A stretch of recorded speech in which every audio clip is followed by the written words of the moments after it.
Dutch courage, if the Dutch drank black courage, which I'm sure some Dutch people do. This is how I'm starting it, apparently. Man, I'm so nervous. I'm surprisingly nervous about this. Like, a lot. Like, a lot. Hi, hey, hello, how are we all doing? It's a video time. Yep. So last time I said I was working on a project, a script. I've been writing it for, well, more than a year now. This is the second draft. God, this is utter rubbish. Let's start from the very beginning. In 2018, I took part in a film course, to try once again to get my foot in that door, which ended up just slamming in my face, as usual. As part of that, we were going to make a short film. And when it comes to me and making ideas, they tend to be a bit OTT. I mean, they concern multiverses, they concern doppelgangers, they concern robots and space and all other kind of fantastical phantasmagoria. That's a fancy word. And for this project, obviously I couldn't do that, so I was like, okay, I'm going to limit myself, so to speak. I'm going to do something that should be simple and easy to do, which is where the inception for Detective Noir came from, and that's its name. That's what it's called. Title drop.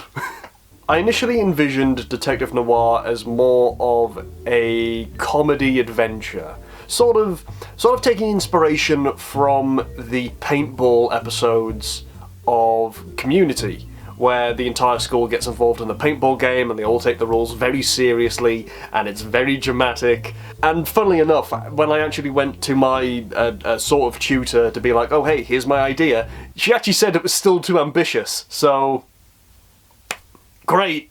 I ended up leaving the course early for reasons, but I kept the idea. I really liked the idea, I really liked the characters, I really liked the setting, and since then I've gradually, on and off, over the years, been sort of like tinkering with the idea. As the UK headed into its second lockdown last Christmas, I actually took the opportunity, since I didn't have my editing laptop and I couldn't make videos, to pretty much dive headlong into actually writing a pilot script for it. And I did. By the end of last year I actually had a first draft.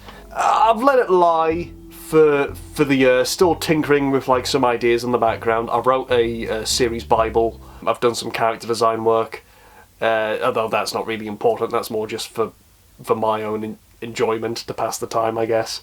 And I'm currently writing the second draft, which already I'm a lot happier with. It actually took the first draft for me to realise that this wasn't as much of a comedy as I thought it was going to be. It's so much more like a campy adventure mystery series than anything else.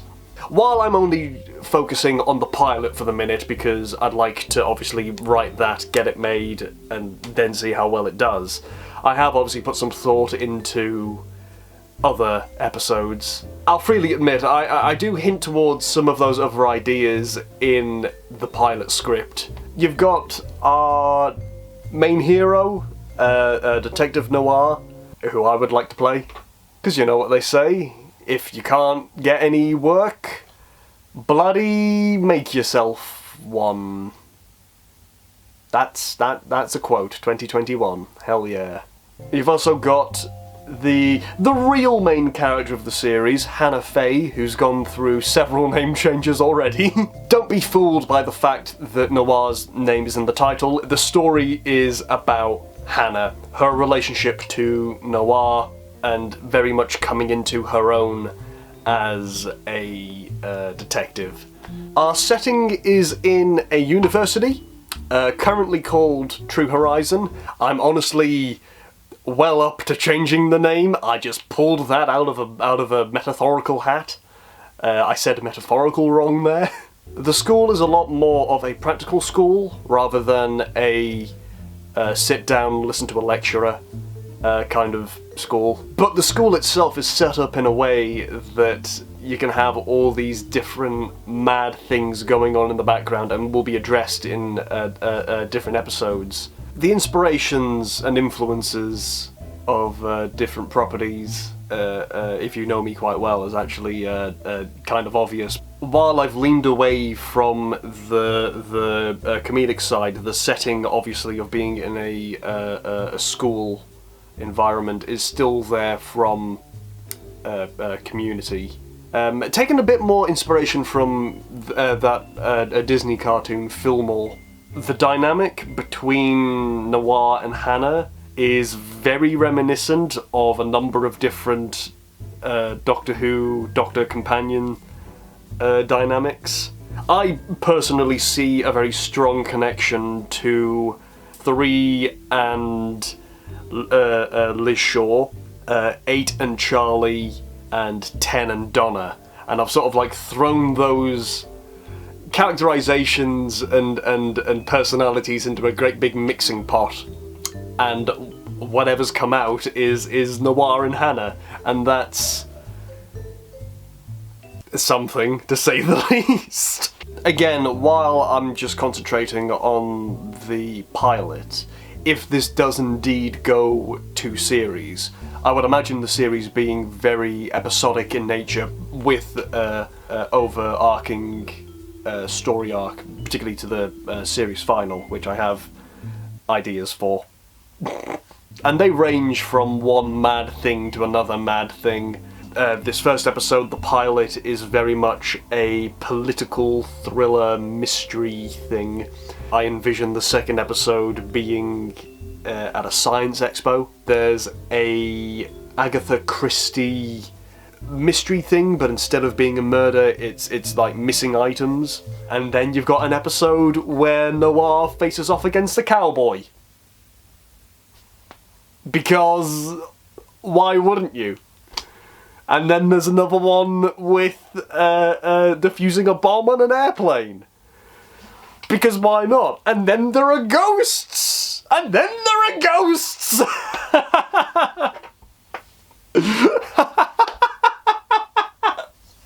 Obviously, having worked on this on and off for 3, nearly 4 years now, Jesus. Having worked on and off on it for that long, I do have an obvious attachment to it, and it's not like this is the first thing I've ever actually made. I've obviously hinted towards in the past Invasion from the Other Dimension. There was that book I wrote when I was back in school. This is just the next in a long line of things I've made, and I hope this doesn't end up being added to the list of things that I've made that end up not actually being made, you know? Because I really do think that this has potential. I think it could be really fun to make, and I want to give it a go. I want to actually try and get this made. And if it doesn't, then I don't know what I'm going to do with my life, honestly. So, what you are about to see is a read-through that I did of the first 4 scenes. It does come across deceptively long, particularly for a pre-title sequence, but you've got to remember that I'm actually reading all the directions and stuff as well, so it doesn't quite equate to the time it would take if it was actually filmed. The most I would say is that it's maybe 4 or 5 minutes in real life, but we can't be sure until we actually make it. I am more than open to criticism for it, particularly at this early stage when I can actually still go in and change things. I don't think I have anything else to say, so I hope you like it. I'll see you whenever I next see you. I hope you have a very Merry Christmas and a Happy New Year.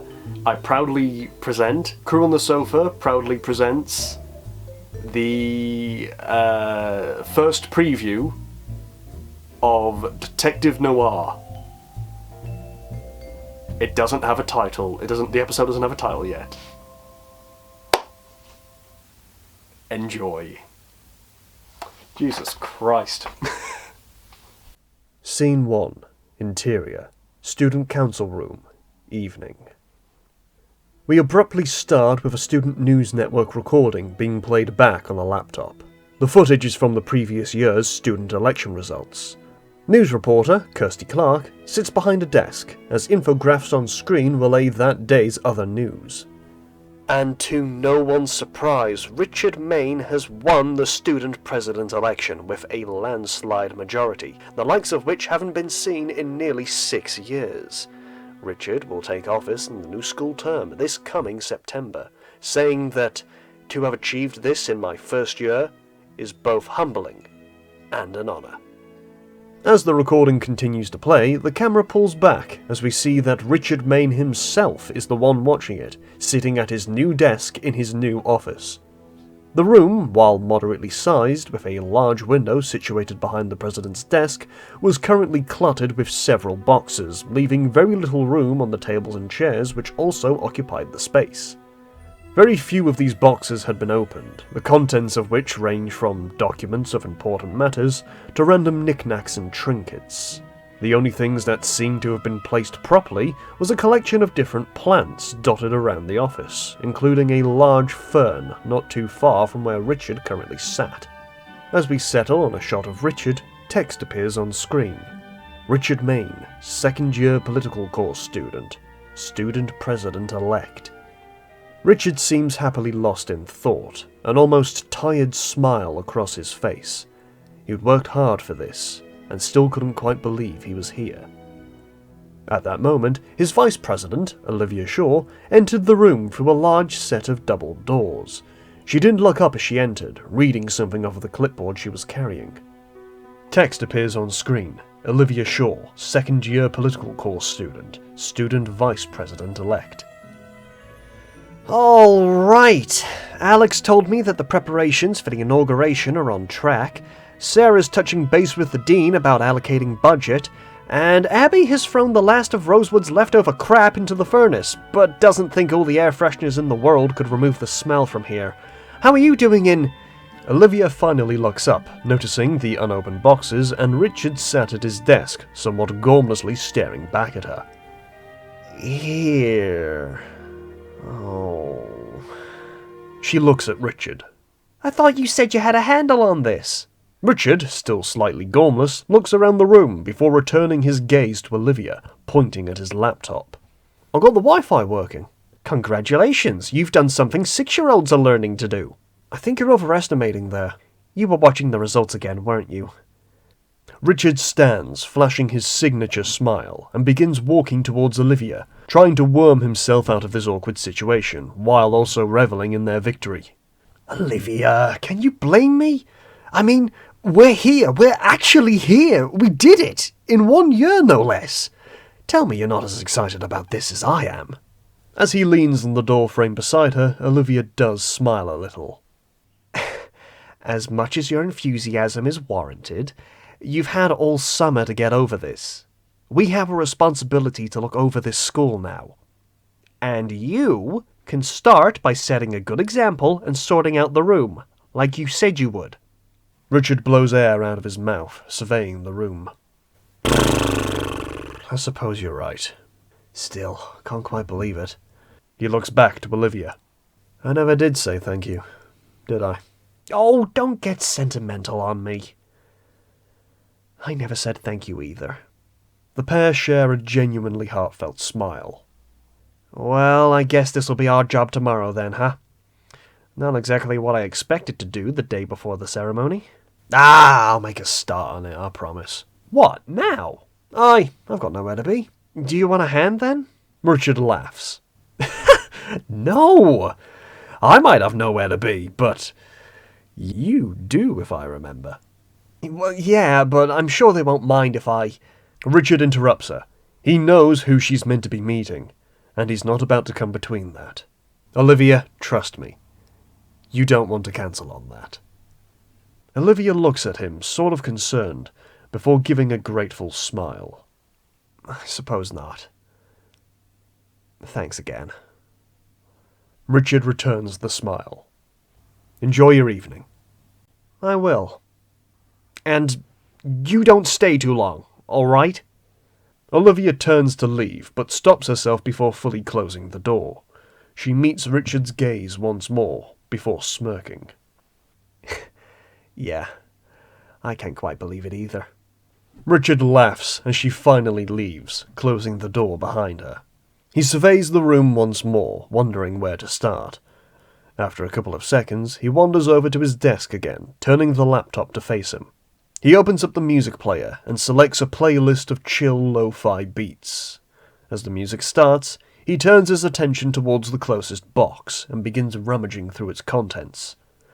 With his back to the door, he doesn't initially notice as it slowly opens, until it produces a loud creaking noise. He doesn't turn around, however, simply calling over his shoulder. I told you I don't need help. Go and have fun. Before he can finish talking, he's interrupted by a flash of bright blue light as it whizzes past his head, crackling with electricity. Richard quickly turns around, but isn't fast enough to do anything else, as a second bolt of electricity fires towards him, this time actually making contact. Richard screams with pain as the volts flow through him. As quickly as it happened, it stopped as Richard staggers for a moment, before collapsing to the ground, his left arm outstretched as if he was reaching for something. The camera moves from Richard's motionless body, revealing his assailant, a figure all in black, with a long trench coat and ski mask. In its raised, gloved hand, they seem to be holding some kind of futuristic-looking handgun. The figure looks down at Richard, before moving closer and examining his outstretched arm. The figure is looking at some kind of metallic bracelet on Richard's wrist. After a moment, they take out their phone and snap a picture of Richard's body, making sure to get the bracelet in shot. Seemingly content with their work, the masked figure rises and walks out the room. The camera lingers on Richard, slowly moving towards the bracelet, which has a red flashing LED screen on it. As we get closer, cut to Scene 2, exterior, campus quad, morning. A close-up of another near-identical bracelet, except with a green LED screen. It's tapped against some kind of ID scanner, which makes a satisfying beeping noise, opening a nearby barrier, allowing the bracelet's wearer, Hannah Fay, to enter the campus grounds. She steps through the barrier, which resembles a mix of a metal detector, like you'd find at an airport, and an electronic gate/turnstile, like you'd find at a train station. Now on campus ground, we get a full shot of her. Design TBD. Text appears on screen. Hannah Fay, first-year detective course student, apprentice. True Horizons University. Looking at it from the outside, you'd be forgiven for thinking it was just your average place for higher learning. But that, my friends, couldn't be further from the truth. Insert shot. A nervous-looking young job seeker being stared down by a cold employer, surveying their CV with a stern yet disinterested attitude. You know how when you go for a job interview they expect you to have years of experience already under your belt, as if you've been working since you were 2 years old? Cut back to Hannah, walking amongst other students. Well, True Horizons was built with that in mind, educating its students on how to achieve their dreams and giving them a leg up in the real world through practicality by experiencing that job in a semi-simulated real-world environment. That doesn't quite roll off the tongue though, does it? She looks up, determination in her eye, at the myriad of buildings that make up the campus grounds, a mix of both modern and classic architecture. The clashing styles shouldn't mix together, and yet it somehow works. It just feels right. Flittering between the numerous buildings is a cavalcade of students, either making their way to where they need to be, or just chilling with their friends and classmates at one of the campus-run cafes and restaurants. Most of the courses run for a minimum of 3 years, but are treated more like actual jobs, giving us the experience we really need to show off to potential employers. All of a students' accomplishments are recorded onto a database, accessed via their student ID bands.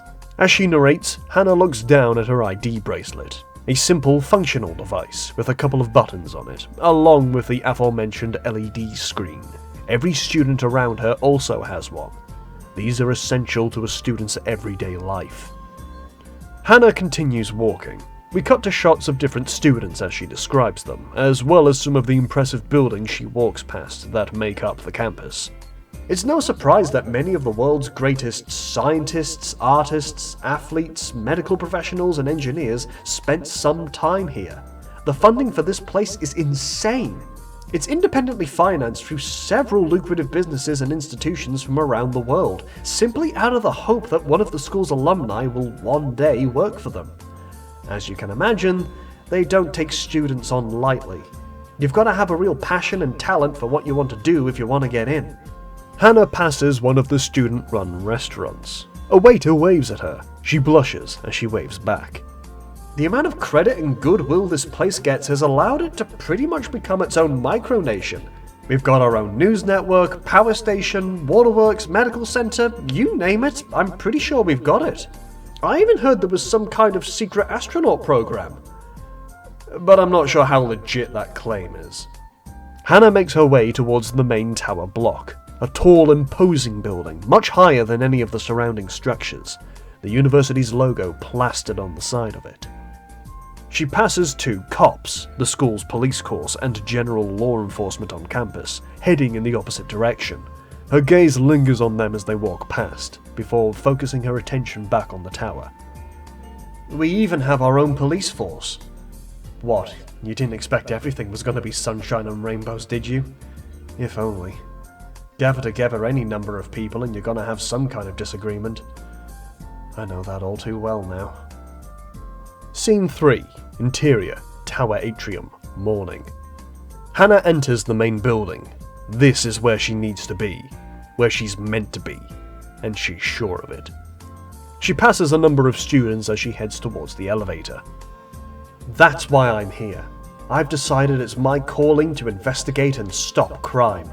I want to be there to lend someone a helping hand when they need it the most. I want to solve the problems that people can't find the answers to. As she stands by the elevator, 2 other students wait beside her, chatting amongst themselves. It's mad, my guy, they say the Prez was shot! This surprises Hannah as she turns to look at them. No way, man! The new one or the old one? The new one, man, ain't you seen the news? Whoa. When'd that happen? Sometime last night. Can't believe it, man. We get a shot of Hannah's face, wide-eyed, quietly distressed. I just didn't expect that. Scene 4. Interior. Stairwell and corridor to council room. Morning. Smash cut to Hannah, wheezing, as she finishes climbing the stairs, stopping just outside a pair of double doors. Through the inset glass, she can see a gaggle of students and members of the school press, all gathered around another set of double doors, which lead to the council room itself. Everyone is trying desperately to get a look in, but are being held back by a number of cops. Hannah stands there, catching her breath. Now that she was here, she wasn't quite sure what to do. She hadn't thought that far ahead. She just let her legs carry her. At that moment, Detective Noir comes sauntering down from a higher level of the stairwell, dressed in a smart waistcoat, shirt and tie, with smart trousers and comfortable shoes, his long coat and scarf draped over his arm, and his hat in his hand. He stands beside Hannah, looking at her curiously. She doesn't meet his gaze, still looking ahead to the crowd, panting. There is an elevator, you know. It was taking too long. Heard someone was shot. Noir turns his attention towards the crowd, a serious look on his face. Richard Maine, second-year political student, current leader of the Red Apple Party. He was meant to become student president tomorrow. Oh, God. Yeah. Hannah stands up properly, her breath finally back. I guess we're going in there, then. But of course. You gonna be alright? Yeah, just... Man, I don't think I'm ready to face a dead body. Well, strictly speaking, you won't have to. Hannah looks at Noir, confused. That's the thing about True Horizon. Noir places his hat on his head and whips his coat over his shoulders, making sure he looks cool while he does it. This is my mentor and friend, Detective Noir. I might not know his name, but last week he saved me. And with his help, I too will become a great detective. Text appears on screen. Detective Noir, Detective Course Student, Lead Investigator. Dead men can tell tales.